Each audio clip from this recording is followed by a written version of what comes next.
Aforismos de Pedro Calderón de la Barca. ¿Qué es la vida?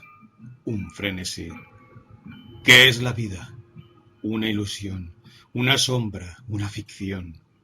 Y el mayor bien es pequeño, que toda la vida es sueño, y los sueños, sueños son. Afortunado es el hombre que tiene tiempo para esperar. No le des nunca consejos al que te pida dinero. El caer no ha de quitar la gloria del haber subido. Vencer y perdonar es vencer dos veces. Vencerse a sí mismo un hombre es tan grande hazaña que sólo el que es grande puede atreverse a ejecutarla. Es parentesco sin sangre una amistad verdadera. O calla, o algo di que mejor que callar sea.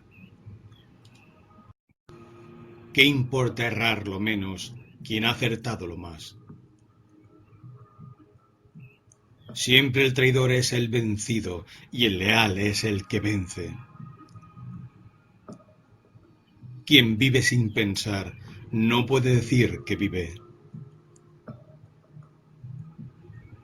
El valor es hijo de la prudencia, no de la temeridad. De males a bienes dicen que se pasa fácilmente, pero de males a males digo yo que es más frecuente.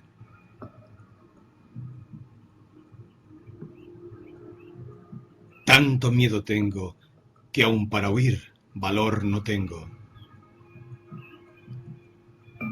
La intención hace el agravio. Quien daña al saber, homicida es de sí mismo. Siempre que odio y amor compiten, ha de ser el amor el que venza. Oh, que aprisa piensa un vehemente deseo, que no hay más que lo que piensa.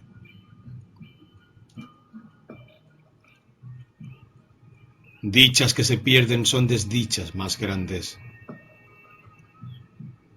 La muerte siempre es temprana y no perdona a ninguno. En las aventuras de amor, dice el que más calla.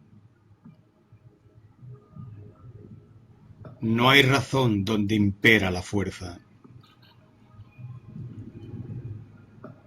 Que presto se consolaron los vivos de quien murió, y más cuando el tal difunto mucha hacienda les dejó.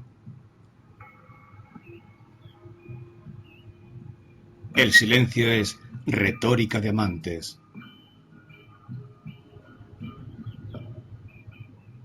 Cosas hay que aunque se digan, no son para que se entiendan.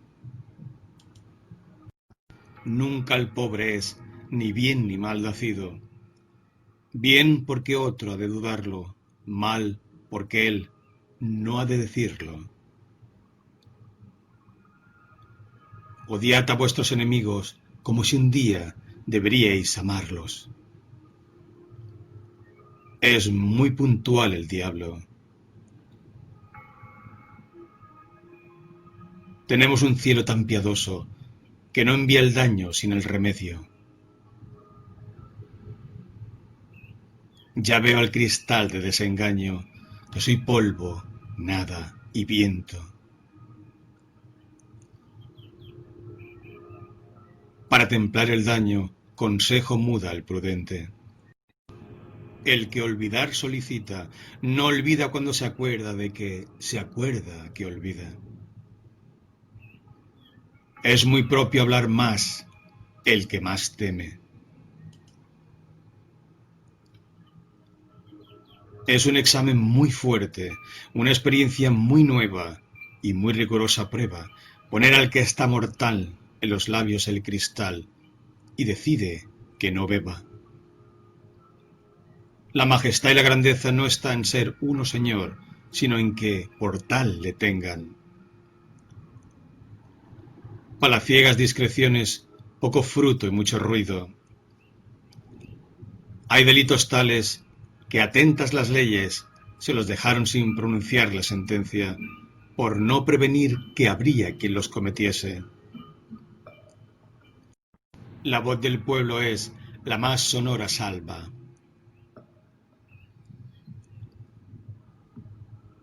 El cielo junta desiguales extremos. Aunque la nobleza vive de la parte del que da, el agradecerle está de parte del que recibe. Y, pues ya dar he sabido, ya tengo con nombre honroso el nombre de generoso, déjame el de agradecido, pues le puedo conseguir siendo agradecido cuanto liberal, pues honra tanto el dar como el recibir. Dichas que se pierden son desdichas más grandes. No hables mal de las mujeres. La más humilde te digo que es digna de estimación porque, al fin, de ellas nacimos.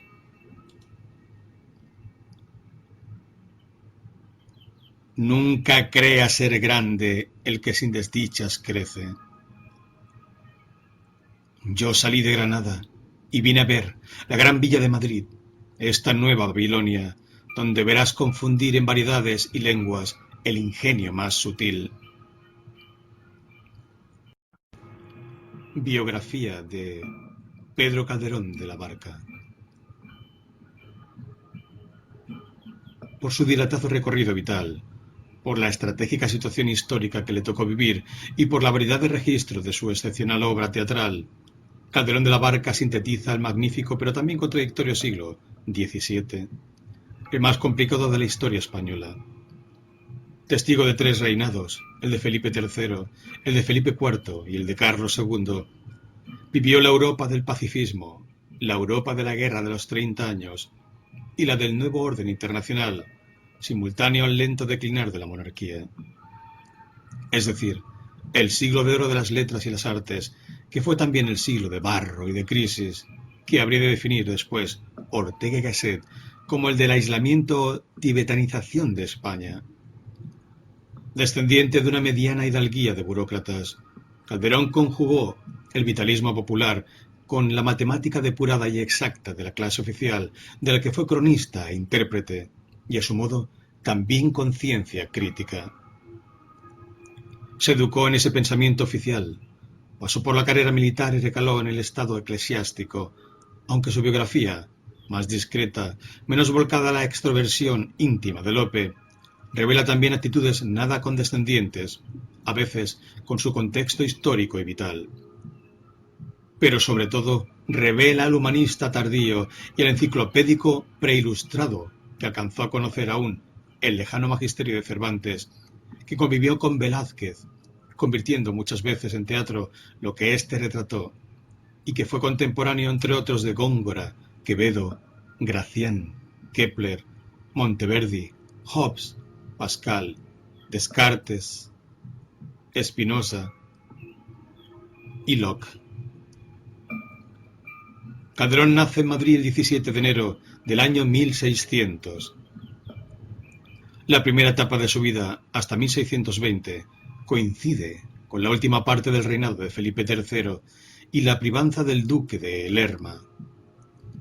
La muerte prematura de su madre, en 1610, y el sentido autoritario de su padre, que dispone férreamente el destino y oficio de sus hijos, y muere en 1615, hacen que Calderón crezca profundamente influido por la complicidad familiar de sus hermanos Diego y José, pero sobre todo por su fundamental estancia en el Colegio Imperial de los Jesuitas, 1608-1613, y posteriormente en las universidades de Alcalá y de Salamanca, en la que permanece hasta 1615. La lógica, el teatro y la persuasión retórica a él inherente, la escolástica, el agustinismo preexistencialista, la historia profana y canónica, el derecho natural y político, fueron el bagaje intelectual con el que se enfrentó a la creación literaria, en la que probó suerte primero como poeta de certámenes y justas, y a la fascinación que debió producirle la Comedia Nueva de Lope, que por entonces triunfaba en los corrales madrileños del Príncipe de la Cruz. La llegada al trono de Felipe IV y el ascenso del valido conde duque de Olivares en 1621 supone la llegada de una nueva época que persiguió, frente al pacifismo de Lerma, la recuperación de una política agresiva que insiste en la afirmación de España como potencia. Este periodo de reformismo interior y de deseo de independencia frente a la hegemonía del pensamiento burgués del norte de Europa, que habría de culminar hacia 1640, supone también el del imparable ascenso creativo de Calderón, la definitiva superación de la generación lopista y su consagración en el orden artístico-social. Escribe comedias cortesanas como Amor, Honor y Poder, su primera obra de éxito, estrenada en 1623. Con motivo de la visita a Madrid de Carlos, el príncipe de Gales, comedias de enredo o de capa y espada como La Dama Duende o Casa con dos puertas, dramas de celebración oficialista como El sitio de Breda, que a su vez inmortalizará Velázquez en Las Lanzas, tragedias como El Príncipe Constante, o de personajes de exaltado individualismo como Luis Pérez el Gallego y La Devoción de la Cruz. Entre 1630 y 1640 Calderón se convierte ya en un clásico de su tiempo. Es la década prodigiosa del Tuzaní de las Alpujarras, que cuenta la épica sublevación de los moriscos frente al absolutismo militar de Felipe II. La década de las grandes tragedias bíblicas como Los cabellos de Absalón, y del honor como El médico de su honra o El pintor de su deshonra.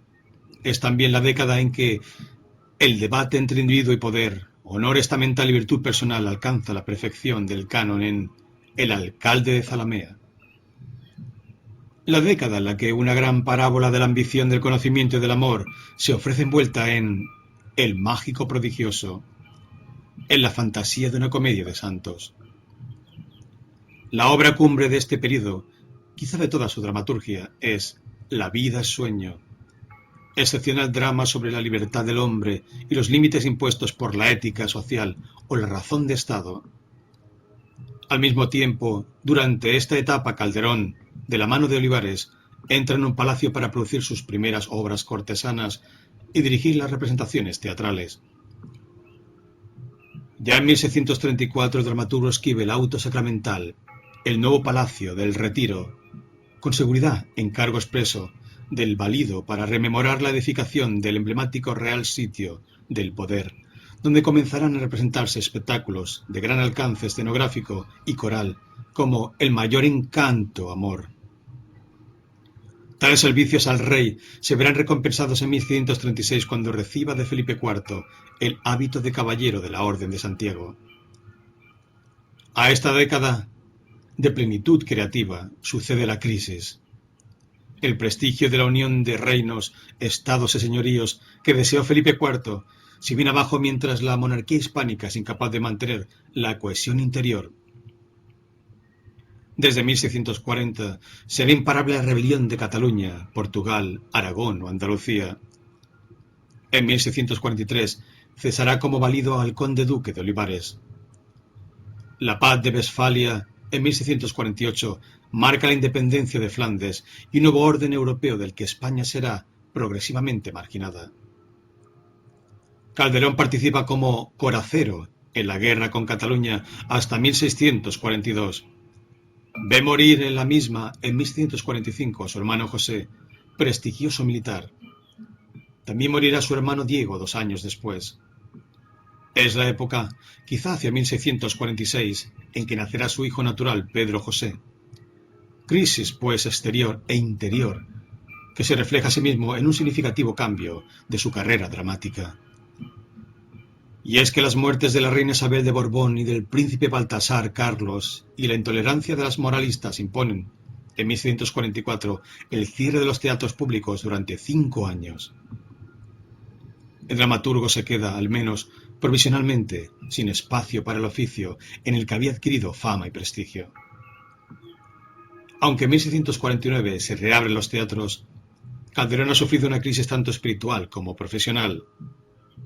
La resolución de convertirse en secretario del duque de Alba durante unos años y la de ordenarse sacerdote en 1656 no pueden separarse tanto de su abatimiento personal como de su necesidad de seguir contando con ingresos económicos en su carrera de dramaturgo. En 1650 Felipe IV se casa con Mariana de Austria y en 1652 se logra la paz con Cataluña. Pero el hundimiento español se confirmará con la paz de los Pirineos de 1659 y con el auge de Inglaterra que, bajo Cromwell, va a minar progresivamente el horizonte de expansión comercial y naval de España. Calderón, que desde 1653 ocupa la capellanía de la Catedral de los Reyes Nuevos de Toledo, se sabe en otra etapa creativa, más concentrada, abstracta y oficialista. Sigue fiel a dos espacios escenográficos y políticos: la celebración regia en el Palacio del Buen Retiro y la fiesta teológica del Corpus en los autos sacramentales, adentrándose así en la última y dilatada etapa de su producción dramática, para la que va a contar con medios excepcionales que podrían clasificarse de verdadera vanguardia teatral. Calderón compone, ya entre 1630 y 1640, los primeros y espléndidos autos sacramentales, de raíz más ética que cristiana, como El Gran Teatro del Mundo o La Cena del Rey Baltasar. A partir de la crisis de 1648 y sobre todo tras su regreso, después de su estancia en Toledo, a Madrid en 1663, donde vivirá en la calle Platerías hasta su muerte, Calderón detentará en exclusiva la escritura de estas piezas de teatro sacro, en la que, con el enorme aparato escenográfico de los carros, se escenifica de manera grandiosa pero didáctica los misterios de la fe y la proclamación del dogma de la Eucaristía. El rey, la nobleza civil y eclesiástica contemplan estos dramas, punto culminante de una dramaturgia en la que convergen la suma de todas las artes, desde la música hasta la brillante disposición visual de tramoyas y apariencias. Los personajes alegóricos pueblan el tablado, en representaciones que, si por un lado reflejan el pensamiento ortodoxo del momento frente a la herejía, por otra documentan que Calderón fue también víctima de la intolerancia del momento, pues al intentar representar el auto, las pruebas del segundo Adán, la absurda imposición de las leyes de limpieza de sangre a la figura de Cristo fue objeto incluso del acoso del Santo Oficio. Pero el Corpus era también fiesta y regocijo popular. La solemne procesión de la custodia y de los carros en los que habrían de representarse los autos se acompañaba de bailes bulliciosos y hasta exóticos, como las danzas de negrillos y de gitanos, a la par que la multitud de visitantes que abarrota Madrid disfruta de la Tarasquilla, un dragón de cartón piedra en el que se rememora el demonio del Leviatán vencido por Cristo. La procesión culmina en la Plaza Mayor, escenario habitual de fiestas, corridas de oros y juegos de cañas en las que se entretenían la nobleza y el pueblo llano. El propio Calderón escribirá muchas piezas breves, entremeses y mojigangas que suponen un aspecto carnavalesco y reverente frente a la seriedad teológica de los autos. Al mismo tiempo, Calderón es el autor que con más asiduidad escribirá espectaculares obras, casi siempre basadas en fábulas mitológicas, para el Palacio del Buen Retiro, tanto en diversas estancias reales como en sus jardines y estanque. A partir de 1640, además, se construye un gran coliseo. Allí la música y el canto, las primeras zarzuelas y óperas del teatro español se ponen en escena con toda la magnificencia vanguardista aportada por escenógrafos italianos como Cosme Lotti y Baccio del Bianco. Son obras como La púrpura de la rosa, La fiera, el rayo y la piedra o Las fortunas de Andrómeda y Perseo, que Calderón continuará escribiendo y vigilando en sus ensayos incluso tras la muerte de Felipe IV en 1665 y la llegada al trono de Carlos II. Con motivo del carnaval de 1680, Calderón aún compondrá la espléndida comedia Hado y Divisa de Leónido y Marfisa. En mayo de 1681, cuando está acabando de componer los autos destinados al Corpus de ese año, Calderón muere. Es enterrado con todos los honores, y en su cadáver, revestido de sus ornamentos sacerdotales y del hábito de la Orden de Santiago, es llevado, de acuerdo con las propias palabras de su testamento, descubierto por si mereciese satisfacer en parte las públicas vanidades de mi mal gastada vida. Dramaturgo trágico a la altura de Sófocles o Eurípides, en la angustiada perplejidad de los individuos que retrata y a la que Shakespeare, en las grietas de humana debilidad, supo mostrarle del poder, Calderón representa la cumbre de las artes escénicas de un período irrepetible. Su estatua, erigida en 1861 en la plaza de Santa Ana de Madrid, se levanta frente al Teatro Español, emplazamiento del antiguo Corral del Príncipe. Desde ella, en el cuarto centenario de su nacimiento, reclama la memoria de un tiempo y de una obra que nació bajo el signo de la crisis de la modernidad y que aún mantiene la emocionante y vigorosa contemporaneidad de un clásico.